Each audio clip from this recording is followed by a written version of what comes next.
नमस्कार, मैं हूं देवेंद्र। आप देख रहे हैं पंजाब केसरी टीवी। जजपा के प्रदेश अध्यक्ष सरदार निशान सिंह मेरे साथ हैं। आइए बात करते हैं। सर, सबसे पहले शुरुआत करूंगा मैं राहुल गांधी को लेकर जिस तरीके से कांग्रेस सत्याग्रह कर रही है, जो फैसला आया है, आप कैसे देखते हैं? क्या फैसले का सम्मान या फिर जिस तरीके से वो कह रहे हैं कि लोकतंत्र की गला घोटने की कोशिश की जा रही है? देखिए, पहले तो जहाँ तक न्यायालय का मामला है उसके लिए को कमेंट्स करना मैं समझता हूँ कि उचित नहीं। ठीक है।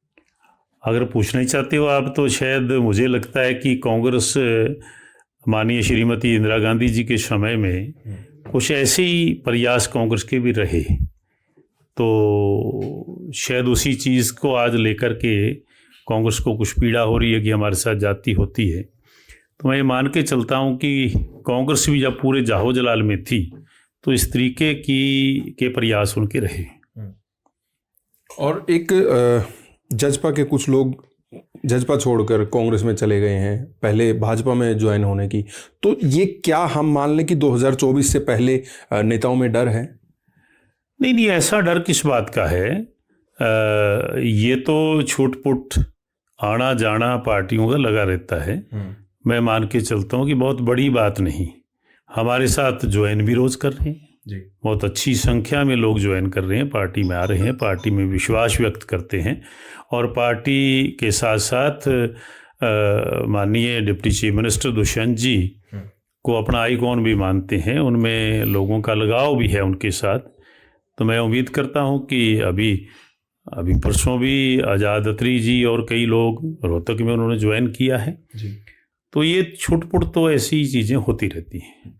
एक सवाल लगातार बना हुआ है जब से गठबंधन आपका चल रहा है कि आने वाला चुनाव जो होगा वो गठबंधन में लड़ा जाएगा या नहीं लड़ा जाएगा। भाजपा के कुछ नेता इस बात की पैरवी कर रहे हैं, बृजेंद्र सिंह, उनके पिताजी वीरेंद्र सिंह, कि अलग अलग लड़ना चाहिए। अगर चुनाव साथ में लड़ते हैं तो ये भाजपा की कमजोरी को दर्शाता है। आप किस तरीके से देखते हैं? देखिए, चौधरी वीरेंद्र सिंह जी ना तो भाजपा में है ना जसपा में है।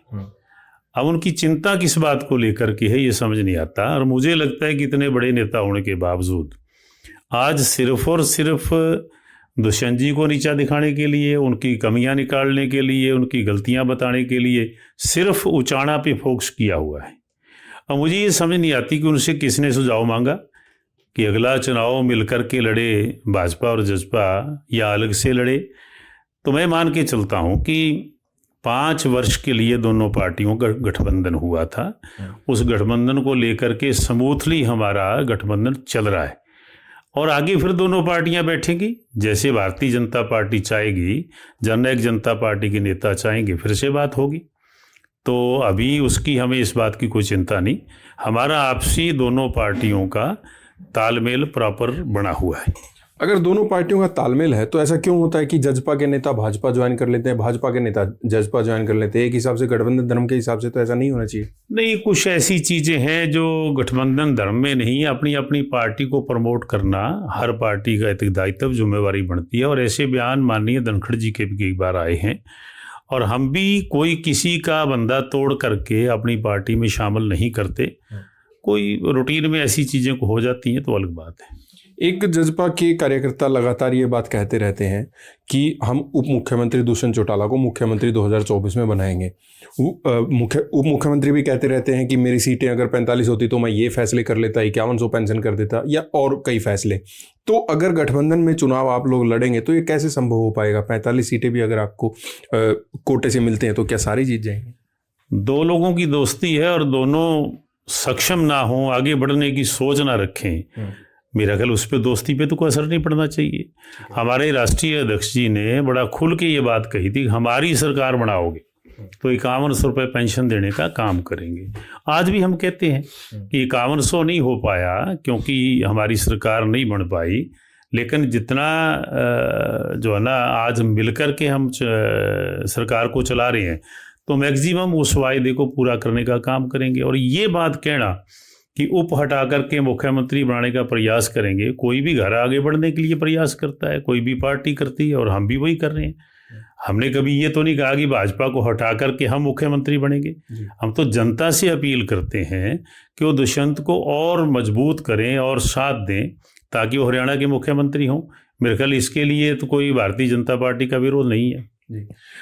अभय चौटाला 24 फरवरी को उन्होंने अपनी यात्रा शुरू की थी और अब रेवाड़ी वो पहुंच चुके हैं। 1 महीने से ज़्यादा का वक्त हो चुका है, यात्रा लगातार चल रही है। आप कैसे देखते हैं, इससे कोई उनको बल मिलेगा? और पीछे जजपा के नेता कहते थे कि वो जब तारीख रख दें तो बता देना। देखिए, 20 विधायक दिए थे हरियाणा की जनता ने, 20 में से आज 1 है और कल क्या होगा ये तो वक्त बताएगा। यात्रा तो किसी का भी अधिकार है, कोई भी पार्टी कोई भी नेता निकाले, लेकिन एक यात्रा डॉक्टर अजय सिंह चौटाला जी की थी, राय मलकपुर से लेकर के चंडीगढ़ तक की, और कंटिन्यू लोगों के बीच में रहते थे, लोगों के घरों में सोते थे, कार्यकर्ता को साथ लेकर के चले और कंटिन्यू पूरे दिन, एक दिन भी नागा नहीं था और वो यात्रा पूर्ण की। अब इस यात्रा में तो मुझे लगा कि नेताजी कई जगह नदारद रहे, उनकी जगह को सब्स्टिट्यूट चला गया, तो उनका काम है, मैं उस पर कोई छींटाकशी नहीं करना चाहूँगा। यात्रा उनका अधिकार है, निकालें। चलिए, बहुत बहुत शुक्रिया। सरदार निशान सिंह, जजपा के प्रदेश अध्यक्ष, मेरे साथ है, कई मुद्दों पर बात की। मैं हूं देवेंद्र, देखते रहिए पंजाब केसरी टीवी। नमस्कार।